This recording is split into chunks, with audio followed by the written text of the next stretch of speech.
जय श्री नाम राम को कल्पतरु कल कल्याण निवासु जो सुमिरत भयो भांग तै तुलसी तुलसीदासो मंगल भवन मंगल हारी द्रवहु सो दशरथ अजर बिहारी। कलयुग में राम का नाम कल्पतरु, मन चाहा पदार्थ देने वाला और कल्याण का निवास, मुक्ति का घर है, जिसको स्मरण करने से भांगसा यानी निष्कृष्ट तुलसीदास तुलसी के समान पवित्र हो गया। राम नाम यानी राम में नाम छिपा हुआ है और वो नाम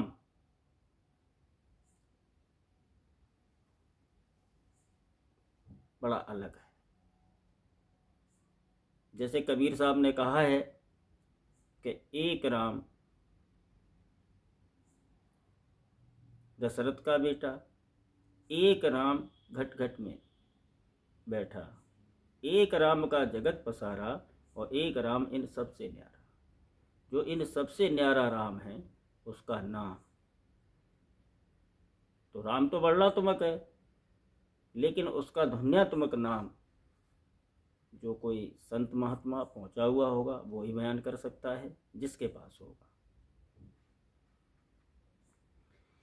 चहु जुग तीन काल तिहु लोका भये नाम जप जीव विशोका। वेद पुराण संत मत येहु सकल सुकृत फल राम सनेहु। केवल कलयुग की ही बात नहीं है, चारों युगों में, तीनों कालों में और तीनों लोकों में नाम को जपकर जीव शोक रहित हुए हैं।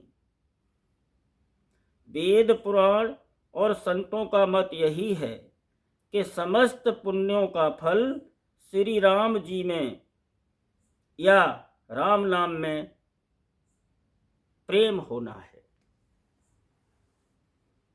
अब यहां समझने की जरूरत है, केवल कलयुग की ही बात नहीं है, चारों युगों में। और राम तो त्रेता में आए। चारों युगों में नाम की बड़ी महिमा कही है। वह नाम जब तक तलाश न किया जाएगा, चाहे हजारों नहीं लाखों बार नाम जप लो किताबों के लिखे हुए, उसका फल, भक्ति फल कदाप नहीं हो सकता। हाँ, अलबत्ता कर्म फल मिलेगा। जो करने की है उसका कर्म फल तो मिलना ही मिलना है, किस भाव से किया है वो मिलेगा। लेकिन चारों युगों में ही राम का नाम जपा गया है, तो राम की जगह नाम है। ध्यान प्रथम जुगमक विधि दूजे, द्वापुर पर तो सत प्रभु पूजे। कल के बल मल मूल मलीना, पाप पयो निधि जन मन मीना।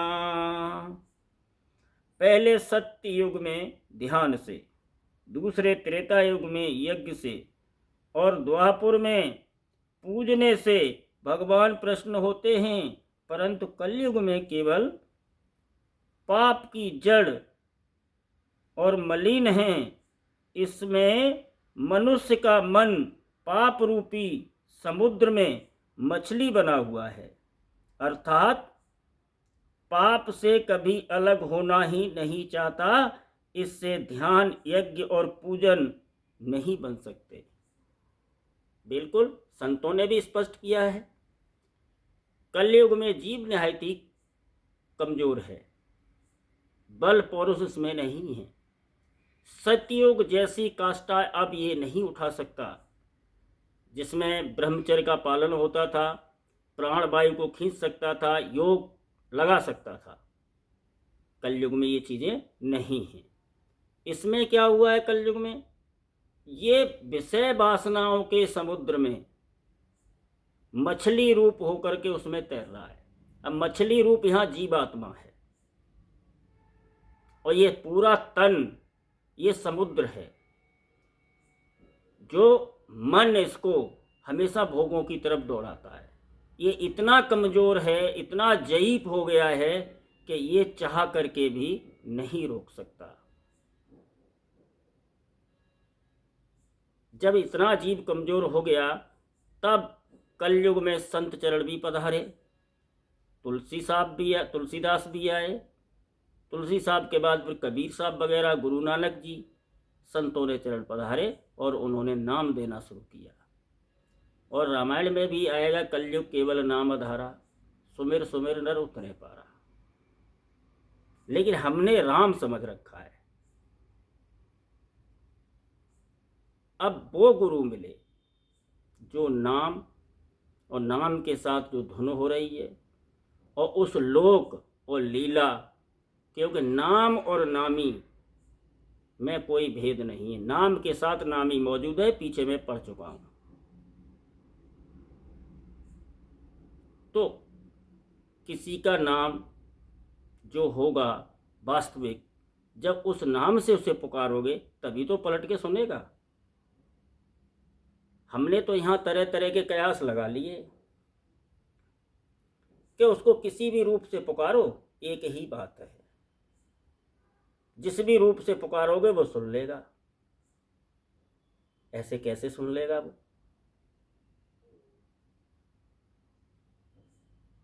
कि आपको जाना हो पूरब साइड को और आप पश्चिम में चल दो, बोले हम पूरब साइड पहुंच जाएंगे, तो ये तो मनगढ़ंत हो गई ना। जैसे कई लोग कहते हैं कि ईश्वर एक है, तो वो किस हिसाब से कहते हैं कि ईश्वर एक है? ये भी तो समझना चाहिए कि उनने किस हिसाब से कह दिया कि ईश्वर एक है, उसके अनेक रूप हैं। हाँ, पिता एक है, उसके 5-7 पुत्र होते, लेकिन वो जो पुत्र हैं वो पिता नहीं है ना, सब अलग अलग हैं। ऐसे ही पिंड के 6 चक्र, 6 चक्रों पर अलग अलग देवताओं का वास है। प्रथम चक्र मूलाधार चक्र पर गणेश जी का है, इंद्री पर ब्रह्मा सावित्री का है। यहाँ से स्थूल शरीर की पैदाइश होती है और रचना का काम लिया जाता है। नाभि चक्र पर लक्ष्मी और विष्णु जी का वासा है, यहाँ से तन की परवरिश होती है। हृदय चक्र पर शिव शक्ति का वास है, कंठ में प्राण पुरुष है, और हर एक चक्र का आकाश है। उनकी अपनी अपनी ड्यूटी है और फिर उनके उपदेवता हैं। तो एक ही नाम से पुकारोगे और वहाँ पहुँच जाएंगे, ये कैसे संभव है? ये तो समझ में नहीं आता। नाम काम तक काल कराला, सुमिरत समन सकल जग जाला। राम नाम कल अभिमत दाता, हित पर लोक लोक पितु माता। ऐसे कराल कलयुग के काल में तो नाम ही कलवृक्ष है, जो स्मरण करते ही संसार के सब जंजालों को नाश कर देने वाला है। कलयुग में यह राम नाम मनोवांछित फल देने वाला है, देता है, और इस लोक में माता पिता के समान सब प्रकार से पालन और रक्षण करता है। नहीं कल कर मन भगति विवेकु, राम नाम अवलंबन एकु।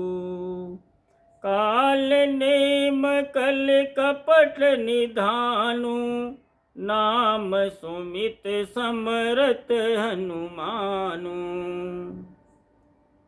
कलयुग में न कर्म है, न भक्ति है और न ज्ञान ही है।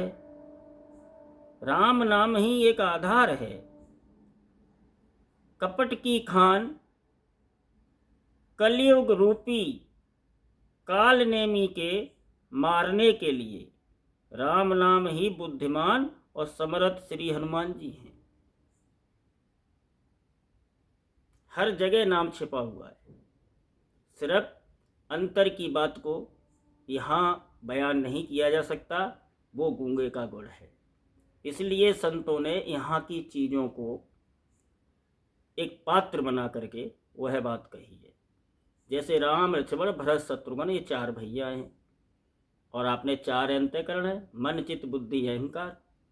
तो बुद्धि अहंकार की भक्ति मार्ग में जरूरत नहीं, उनको ननिहाल भेज दो।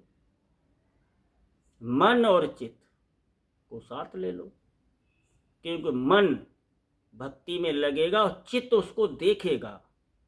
जो अंतर का रास्ता है, जहाँ ये जीवात्मा चलेगी, तो जिधर चित्त होगा उधर कोई जीवात्मा चलेगी। जब इस स्थूल शरीर से सूक्ष्म में निकल के जब चलना।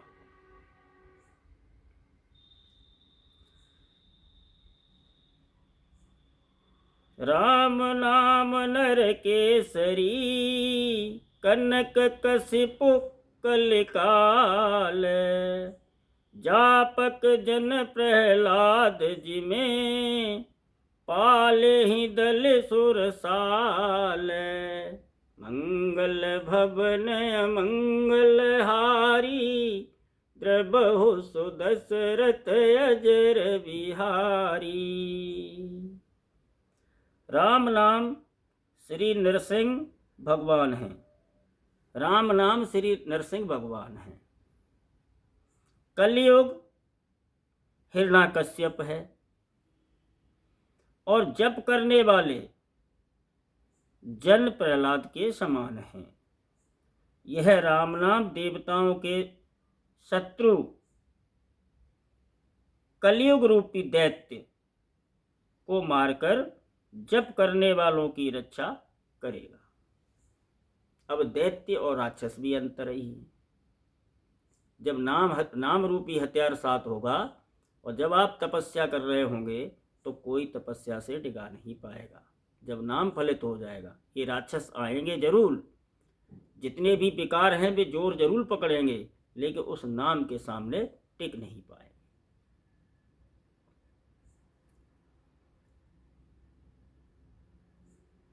भाई को भाई अनक अलसाहू, नाम जपत मंगल दिस दसहु। सुमिर सो नाम राम गुण गाथा, करऊ नाय रघु नाथ माथा। अच्छे भाव प्रेम से, बुरे भाव बैर से, क्रोध से या आलस्य से, किसी तरह से भी नाम जपने से दसों दिशाओं में कल्याण होता है। उसी परम कल्याणकारी राम नाम का स्मरण करके और श्री रघुनाथ जी को मस्तक नवाकर मैं राम जी के गुणों का वर्णन करता हूँ, निर्गुण राम को।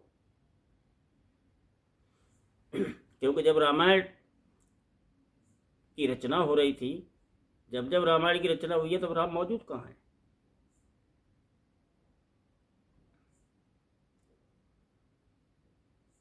मोर सुधार सो सब भांति, जासु कृपा नहीं कृपा अघाती।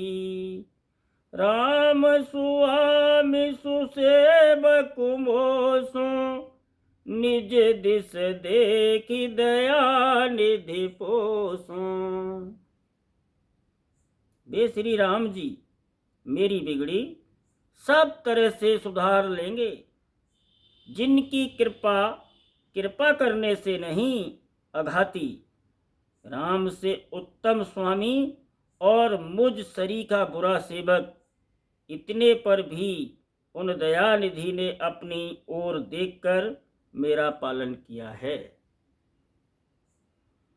लोकहु वेद सुसाहिब रीति, विनय सुनत पहचानत प्रीति। गनी गरीब ग्राम नर नागर, पंडित मूढ़ मलिन उजागर। लोक और वेद में भी अच्छे स्वामी की यही रीत प्रसिद्ध है कि वह विनय सुनते ही प्रेम को पहचान लेता है। अमीर गरीब, गंवार नगर निवासी, पंडित मूर्ख, बदनाम यशस्वी। सुख भी सुख किबि निज मति अनुहारी, नृपहि सराहत सब नर नारी। साधु सुजान सुशील नृपाला, ईश अंश भव परम कृपाला।